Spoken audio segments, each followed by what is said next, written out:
Captain Clifton Peace of the Oxford, North Carolina Fire Department has responded to hundreds of car accidents in his career as a firefighter. You never know what you're gonna run up on. The worst is always what you're expecting, and you hope for better circumstances. This would be one of the bad ones. A car carrying a young woman and her 2-year-old daughter crashed into a tractor trailer at highway speeds. As Captain Peace and his team worked to free the driver, it was about to get worse. Once we got the door cut off, I turned around and I looked. It's my first cousin, you know? And, I couldn't do anything but call her name, and she didn't respond. Moments later, they pulled 24-year-old LaKeisha Day from the wreckage. Her daughter, who had been strapped in her car seat, was taken to the hospital with minor injuries. Meanwhile, EMTs worked to revive LaKeisha, who was badly injured and unresponsive. She was breathing, but she was lifeless at the time. They were working diligently, trying to get her to, to wake up at least. Once stable, LaKeisha was taken to Duke Memorial Hospital. Clifton rode along in the ambulance and started calling family. LaKeisha's parents, Carla and Michael, arrived at the ER to find doctors still assessing their daughter's many injuries. You see your baby girl laying near your daughter. It was horrible. I mean, it hit me dead in my heart. So she had her neurologic injury with the damage to her brain.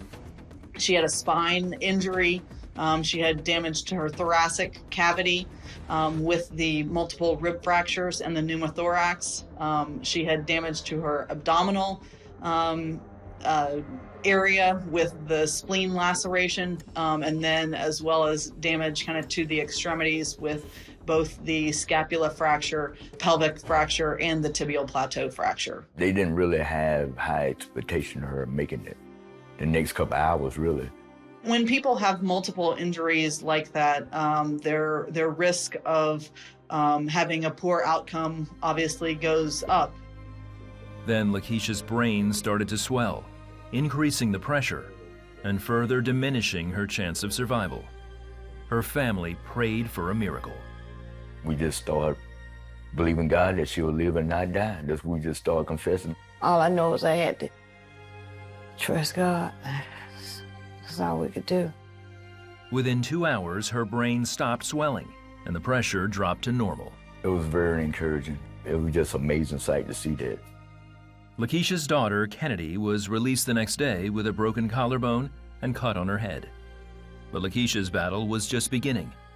Over the next week, she had multiple surgeries to repair her extensive injuries. Through it all, her church and family kept praying. They just kept her in a coma, because she was in a lot of pain. We just put it in God's hands and asked him to lead the doctors to show them what to do.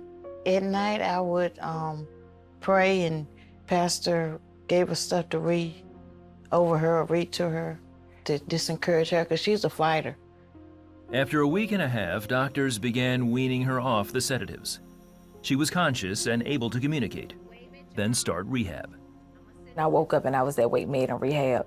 I didn't know what was going on. I just know I had this big thing around my head, and can't walk. Each and every day was hard.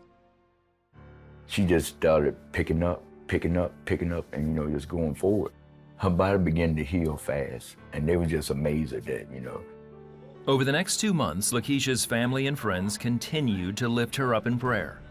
Her physical healing continued, but her emotional recovery wasn't always easy, and she sought God for answers. I questioned God a lot. I did. Why did this happen to me? And I used to ask him, why didn't you let me die? Why would you let somebody stay here and then go through all this pain and suffering? I don't know why, but I know he has a bigger plan, and he wouldn't leave me. He haven't left me yet. After 2.5 months in the hospital, LaKeisha was released to go home and continue her outpatient rehab. I was happy to be home, but I was nervous at the same time just because of the fear of something happening. God gave me the strength and motivation to keep going because I know how far he brought me. The fact that she had her spine injury, her brain injury, the pelvis injury, the knee injury, all of those, and was really getting back to many of the things that she had done before. Within 6 months is a great recovery. And today she looks like she's regular Keisha, you know, same old Keisha that we've grown up with and love. LaKeisha is now back to being a mom and grateful for each new day. She and her family believe there's only one reason she's here today. Prayer was the key in all of this. You know, the prayer warriors, we thank them for praying for her, but that was the key, praying.